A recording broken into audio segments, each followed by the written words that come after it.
नमस्कार, news one India देख रहे हैं आप। आपके साथ मैं धर्मराज सिंह। फतेहपुर में प्रधानमंत्री मोदी ने एक जनसभा को संबोधित किया। इस दौरान प्रधानमंत्री मोदी ने कई बड़ी बातें कही हैं और विपक्ष पर जोरदार हमला भी बोला है।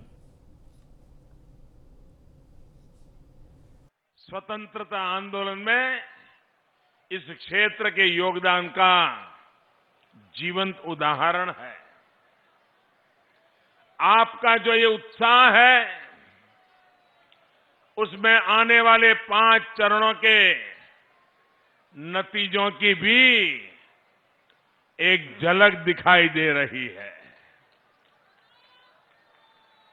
सारे वाद, सारे विवाद एक तरफ और राष्ट्रवाद एक तरफ। यूपी के लोगों ने ठान लिया है कि होली आने से पहले 10 मार्च को ही रंगों वाली होली धाम धूम से विजय की होली मना लेंगे। भाइयों और बहनों, फतेहपुर बुंदेलखंड के क्षेत्र में पराक्रम, वीरता ये यहां के लोगों की नसों में है, खून में है।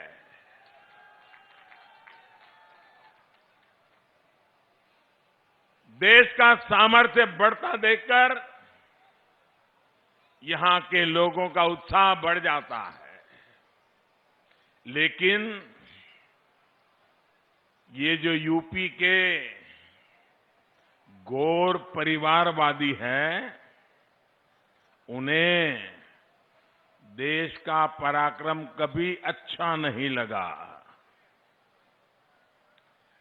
देश कुछ भी अच्छा करता है, ये परिवारवादी उस पर सवाल उठाते हैं।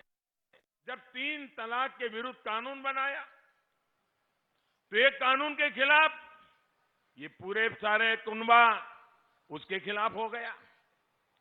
3 तलाक के समर्थन में खड़े हो गए। मैं तो हैरान हूं, 21 सदी में जी रहे हैं।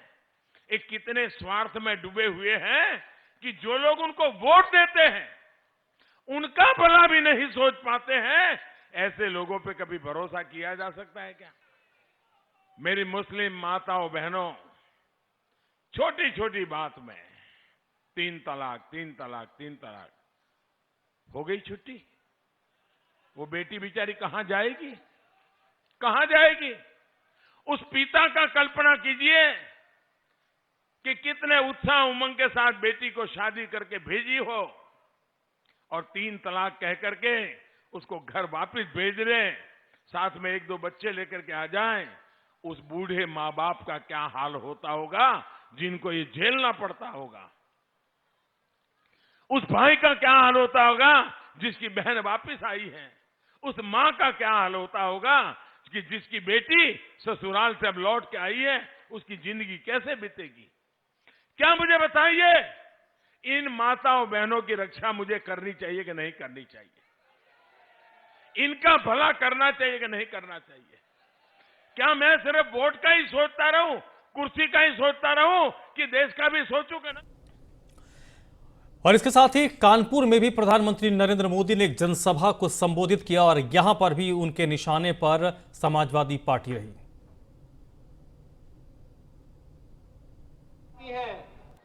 माताएं बहनें दौड़ा दे रही हैं इन लोगों को, कह रही कि क्या तुम जैसे गुंडों को पालने के लिए हम लोग हैं? दौड़ा रही हैं, माताएं बहनें दौड़ा रही हैं। और वे एक ही बात कह रही हैं, वे एक ही बात कह रही हैं माताएं बहनें, और एक ही बात कर रही हैं वो जाति से ऊपर उठकर, राजनीतिक दल से ऊपर उठकर, मत और मजहब से ऊपर उठ करके माताएं बहनें एक स्वर से कहती हैं कि संकट में जिन्होंने बचाया है वह भारतीय जनता पार्टी के डबल इंजन की सरकार को ही कमल के चुनाव चिन्ह पर ही वोट देंगे। इसलिए परेशान है सब लोग, परेशान है इसीलिए कहते हैं, अब हमें धमकी दे रहे हैं कि हम तालिबान का शासन ला देंगे। अरे हमने कहा घबराइए मत, तुम दूर दूर तक नहीं, तालिबान को तो कयामत के दिन तक नहीं आना है। और तुम लोग तालिबान की बात कर रहे हो, जिंदगी रगड़ दोगे, जिंदगी तुम्हारी पूरी खप जाएगी, लेकिन ये सपना कभी साकार नहीं होने वाला। उत्तर प्रदेश में यादव लैंड की लड़ाई दिलचस्प होती जा रही है। तीसरे चरण में जिन 16 जिलों में मतदान होना है, उनमें से 9 जिले ऐसे हैं जहां यादवों का दबदबा है, जबकि तीसरे चरण की 30 सीटों पर यादवों का सीधा दखल है। ऐसे में तीसरे चरण में बीजेपी और सपा यादव वोट बैंक को अपने पाले में करना चाहती है। इसको लेकर आज मैनपुरी में एक तरफ अखिलेश यादव और मुलायम सिंह यादव ने माहौल बनाया, तो दूसरी तरफ बीजेपी के चाणक्य अमित शाह ने यादव लैंड में सपा को चुनौती दी।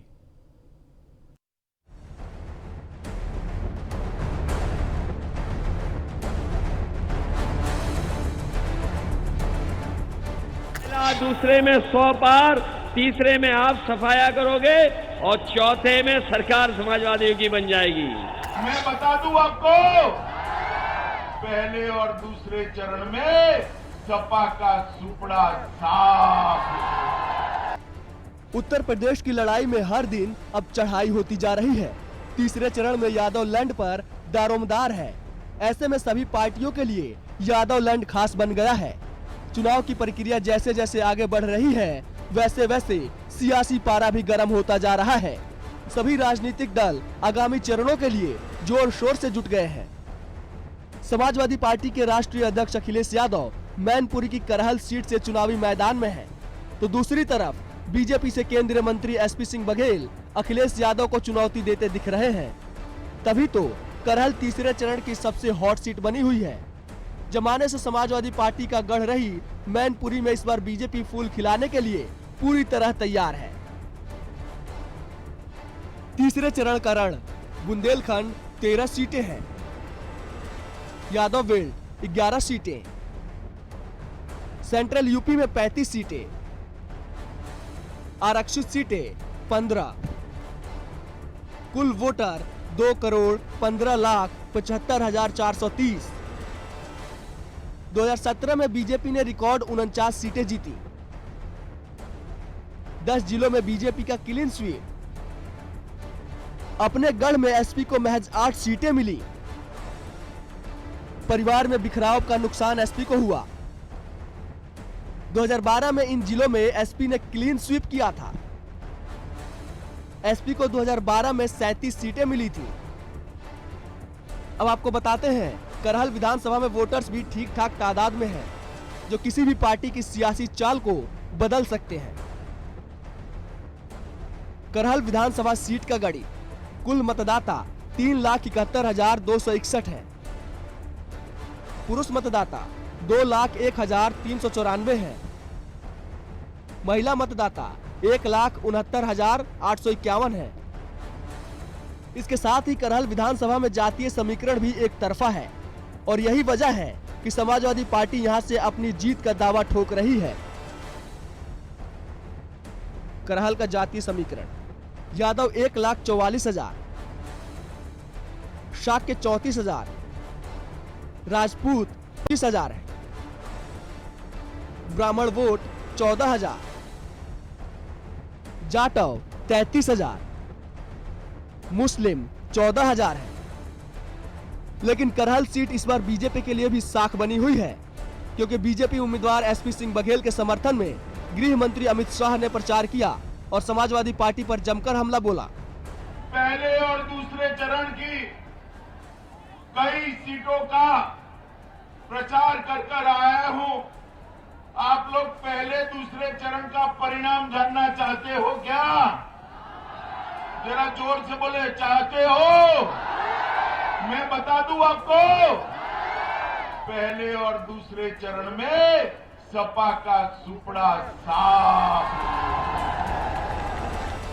उधर बेटे की जीत का जिम्मा अब मुलायम सिंह यादव ने अपने कंधों पर उठा रखा है। करहल में साइकिल की रफ्तार बढ़ाने के लिए मुलायम सिंह यादव ने माहौल बनाया और अखिलेश यादव के पक्ष में वोट मांगे। उम्मीद के साथ आए हैं, तो उनकी उम्मीदों को अगर कोई पूरा करेगा समाजवादी पार्टी करेगी। और मैं विश्वास दिलाता हूँ, और सबसे बड़ी खुशी की बात यह है कि नौजवानों की तादाद ज्यादा है। नौजवान जब खड़ा है तो पार्टी मजबूत होगी। तो देख रहे नौजवान, लाखों लोग नौजवान हैं। इसलिए आज आपके बीच हम एक ही बात कहना चाहते हैं कि आज बहुत भारी है सामने। कहीं आप देख रहे हैं कि वहाँ पर उधर अमेरिका क्या कर रहा है, और उसके साथ साथ दूसरे देश, उनकी पूरी निगाह समाजवादी पार्टी पर और हिंदुस्तान की जनता पर निर्भर है। आपके कार्यक्रम में आया हूं, उससे पहले मुझे एक कार्यक्रम और दिखाई दिया है। और ये जमाना ऐसा है कि कोई सच्चाई छिपा नहीं सकता। न केवल वहां मैदान खाली था, कुर्सी खाली थी, और जैसे ही पता लगा कि नेताजी यहां आने वाले हैं, वो अपना हेलीकॉप्टर लेकर के उड़ गए। लेकिन आपको बहुत सावधान रहना है। ये भारतीय जनता पार्टी के लोग कोई भी साजिश कर सकते हैं, ये षड्यंत्र कर सकते हैं, और चुनाव में उनके साथ न किसान है, न नौजवान है, न माताएं हैं, न बहनें हैं। यूपी के रण में तीसरे चरण के लिए प्रचार चरम पर है। करहल सीट पर एक तरफ बीजेपी के केंद्रीय मंत्री की साख दांव पर लगी है, तो दूसरी तरफ अखिलेश यादव की प्रतिष्ठा दांव पर लगी है। अब देखना दिलचस्प होगा कि करहल में साइकिल दौड़ेगी या फिर फूल खिलेगा। अभी इसमें थोड़ा वक्त और बाकी है। Bureau report, news 1 India.